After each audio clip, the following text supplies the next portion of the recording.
Hey all! So, the Hong Kong protests, they're a big deal right now. Let's talk about them.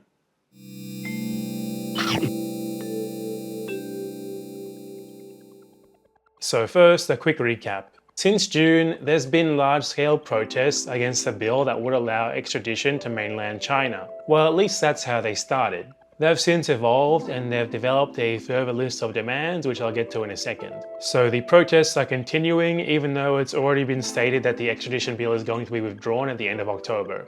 These protests have involved a lot of violence in the streets, with people defending themselves against police, violence against property, stuff like that. Though as far as from what I could find, they've yet to directly result in any deaths. So just to clarify before I move on, because I don't want to obfuscate my position here, I definitely support the cause of the protesters because the Chinese government is terrible, and I approve of any attempt to avoid as much of its rule as possible anywhere. And when you look at their 5 demands, they're actually really basic and reasonable.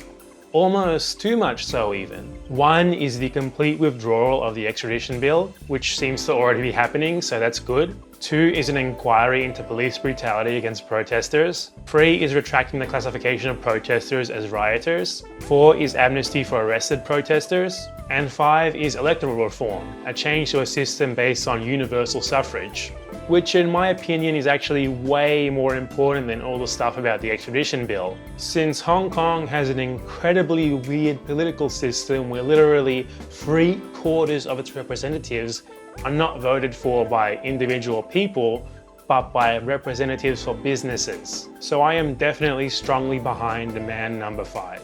But number 2, 3, and 4 are just related to the protests themselves, and number 1 just restores the status quo. Outside of point 5, they're not really asking for any progress. Quite frankly, for a movement that's being presented as some sort of existential struggle for the future of Hong Kong, their demands are pretty damn lame. And that kind of makes me wonder what this is really about. Why are people out in the street employing such advanced group protest tactics, fighting cops, destroying property, etc.? And just to clarify, I approve of those last 2 things. Always. So what they're after is just a return to the status quo from before the extradition bill was proposed, and for the people of Hong Kong to be properly enfranchised. Note that the businesses represented are mostly Hong Kong businesses themselves, so that last demand is not even an explicitly anti-China one. And you know, it all really seems a bit performative, almost fashionable. The way that we're being bombarded with this, not just in the traditional media but also on social media, you'd think that the protests were an existential struggle. The streets are a permanent war zone. But what's actually happening is that young people are suiting up in the morning, only on weekends, and going out to fight some cops together and smash the windows of some Starbucks, with no intention whatsoever to actually capture territory, to force government officials out, or to claim physical objectives with any sort of permanence. It's just temporary unrest on the weekends, and then from Monday to Friday they're back at work as if nothing ever happened. It's almost like they're protesting as a pastime. And really, when you see American and British colonial flags being waved, and people with signs begging for Trump to step in, whatever that means, and others apparently leisurely cosplaying as Harry Potter with funny signs for social media, please God, read another book.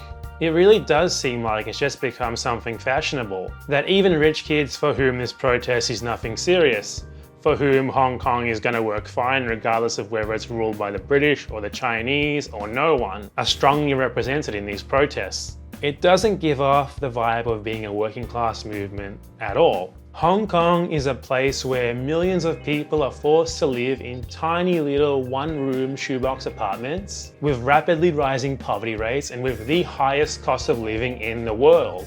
These people have really urgent concerns with their material needs, yet there's nothing about material needs in the 5 demands. If the protesters were majority working class, there would surely be demands related to such immediate material needs. At the very least, the protest leaders don't seem very concerned with the needs of everyday people. And there seems to be no intention to really shake up fundamental societal power structures. Probably because a lot of those involved benefit from the way that things are right now.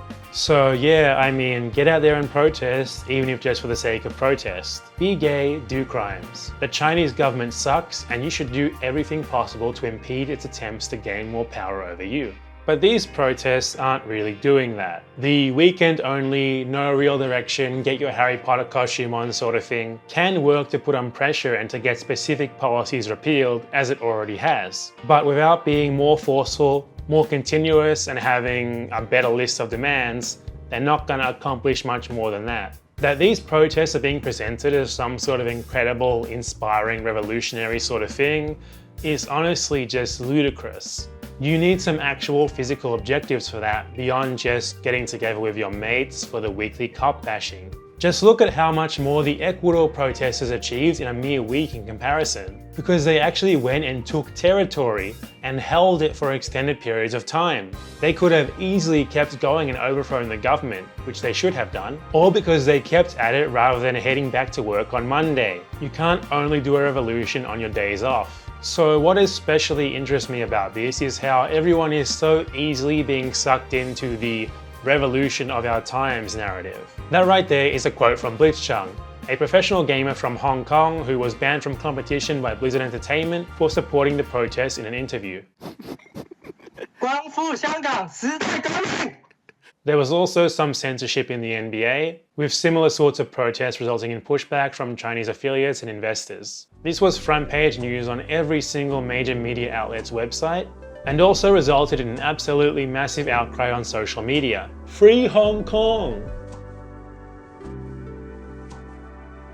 It's the revolution of our time! If this weak-ass part-time movement with such compromising demands is the revolution of our time, then let me tell ya, we're all f***ed. Anyway, even spaces normally completely unrelated to politics went off theme to go completely crazy about this. Now this fascinates me because this pretty much never happens. I mean, sure, the traditional media is all over this because it plays into that general narrative of superior Western capitalism represented by Hong Kong against evil foreign communism represented by, well, China. But that's expected. It's normal. The interesting part is the social media bit. Now, social media is not one big amorphous blob or anything, but generally people are a whole lot more divided on political issues and especially political protests. There's a deafening consensus that it's wrong that this dude was punished for a political protest, and everyone is jumping over backwards talking about it, while similar protests back home that resulted in the same sort of punishment elicit a whole lot less of a consensus. In fact, I bet that many of the people expressing their approval here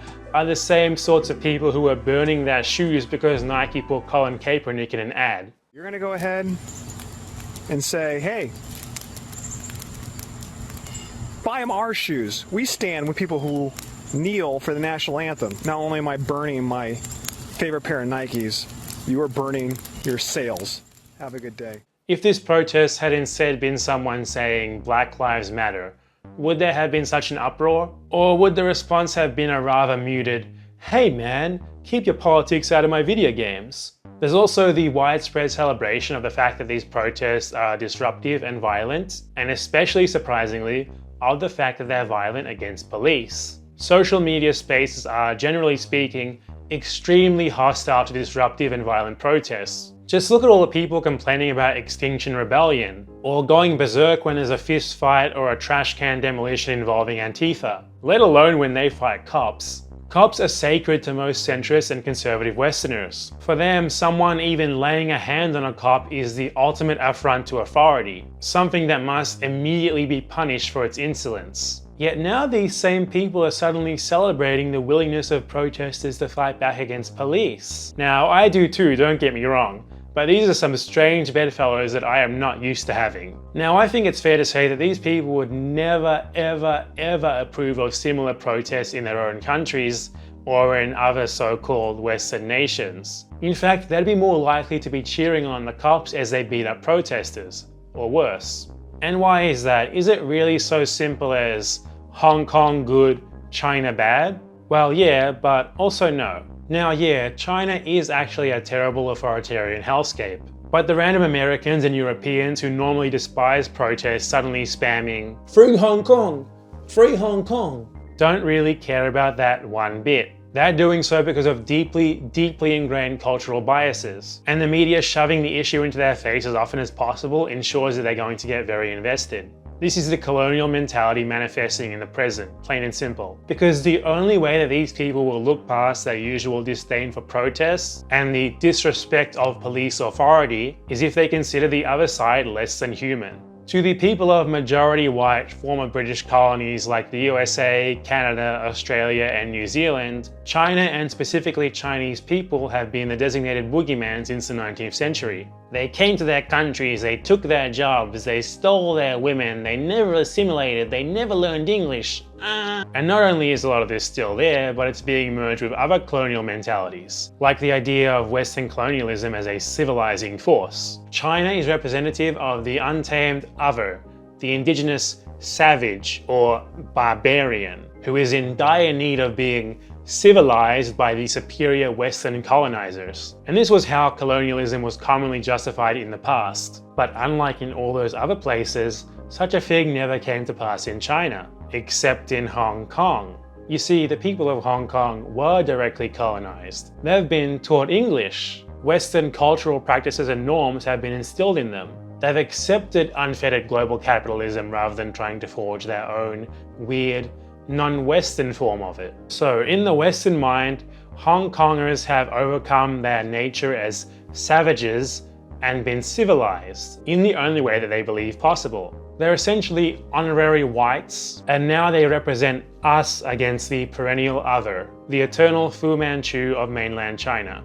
And that is why everyone is going crazy about the, in reality, pretty damn lame, sorry guys, Hong Kong protests. It's very little to do with politics or genuine concern, and everything to do with colonial mentalities. The frenzy caused by the perceived struggle of their superior civilization against the barbarians. And we have to be careful not to fall into this sort of narrative ourselves. We can be against China's attempts to erode the autonomy of Hong Kong, and we can support the cause of the Hong Kong protesters for that reason. Or not, I guess, if you're part of the tanky contingent of my audience. Do what you want. I mean, I can't argue with a tank. Even if we're still quite critical of the protesters as I have been throughout this video. And also because it's really cool to fight cops. There are ways to think about this that go beyond the two most common ideas, which are Hong Kong are the good Chinese in an existential struggle against the invading bad Chinese barbarian hordes.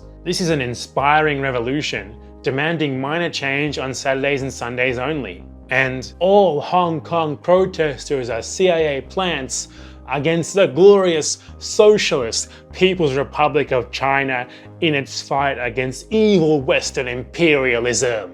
As an enlightened centrist, I know that the truth really lies in the middle. So there you go. I think that the protesters could achieve a lot more than just what they're asking for. But I also think that a lot of them are rich kids who are pretty happy with the way that things are right now, not genuinely interested in substantial change, and so not really willing to go the extra mile, because they're more concerned with cosplaying a revolution, literally. That's the end of the video. Thanks for watching. If you like this video, why not subscribe to my channel and check out my other videos? They're a lot better than this one, trust me. And if you really like my content and have the cash to spare, consider backing me on Patreon or sending me a one-time tip on Ko-fi. Your support really helps me to make more and better content faster. Now, I'd just like to thank all of my patrons and especially my $10 plus patrons. Keytothefields, Lautaro, Kira B, Audrin and Nate Fawn, Nico, Self-Critical Marxist Leninist, Inga Leonora, Cincioni Brezgal, Industrial Robot, Leftist Tech Support, Amelia Sixus, Violet Rain, and Shantanov. That's it. See you next time.